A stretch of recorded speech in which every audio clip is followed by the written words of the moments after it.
Hello and welcome. Today's tutorial is entitled Authentication Bypass via Information Disclosure.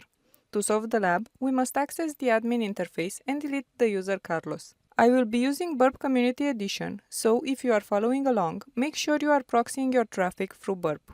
Alternatively, you can just use the built-in browser by going to Proxy Intercept and clicking the Open Browser button. Don't forget to turn off interception. Now that the lab is loaded, the first thing we'll do is enumerate hidden endpoints using directory fuzzing. I will be using FFUF with a short common word list. Everything I am using is linked in the description below.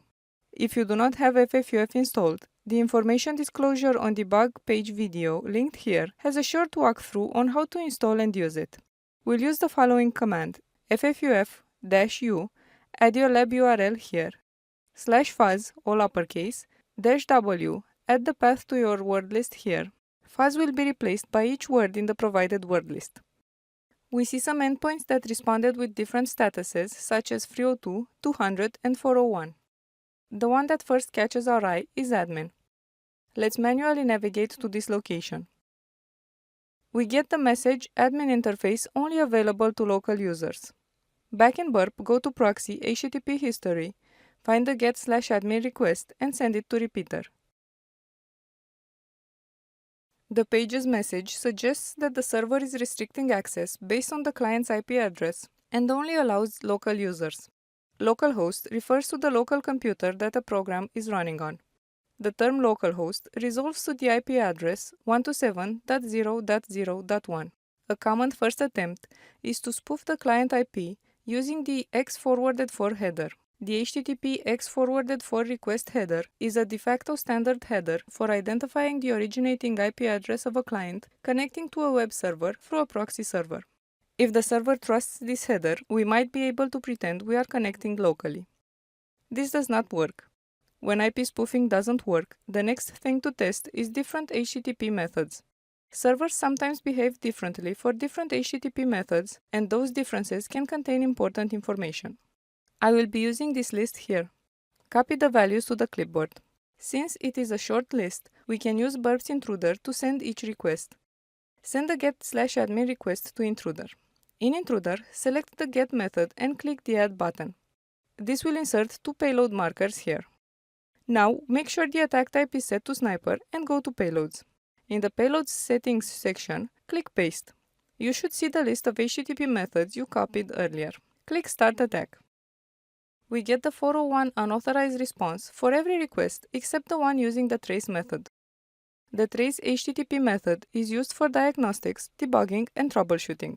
When enabled, it causes the server to echo back the exact request it received, including headers. It looks like, in our case, the trace method bypasses the admin access control logic and reaches a diagnostic handler that leaks internal headers.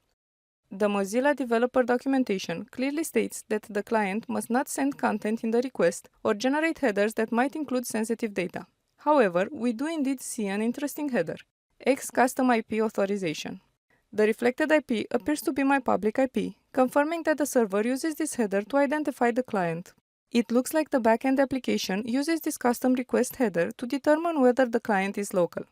Back in repeater, add the X custom IP authorization header and set it to the localhost IP 127.0.0.1. Let's see if this time the server trusts this header and gives us access to the admin page. And it does. We are in. If we want to see the response in the browser, we can right-click and select Show Request in Browser. Copy the URL and paste it in the browser. We can see the admin panel. However, if we try to press the delete button next to Carlos, we see the unauthorized response again. This is because the custom IP header is no longer set for this new request. To ensure this header is sent with every request, we can use Burp's match and replace feature. For this, go back to Burp, Proxy Settings, Match and Replace, and add a new rule by clicking on the Add button. Here, we want to set the type to request header, leave the match section blank, and in the replace field, add X custom IP authorization 127.0.0.1. Click OK. We can see that our new rule is enabled. Back in the browser, we can navigate to /admin and we see the admin panel again. This is because Burp adds the custom header to the request. Lastly, to finish the lab, delete the user Carlos and the lab is solved. This is it for today's video. See you in the next one. Bye!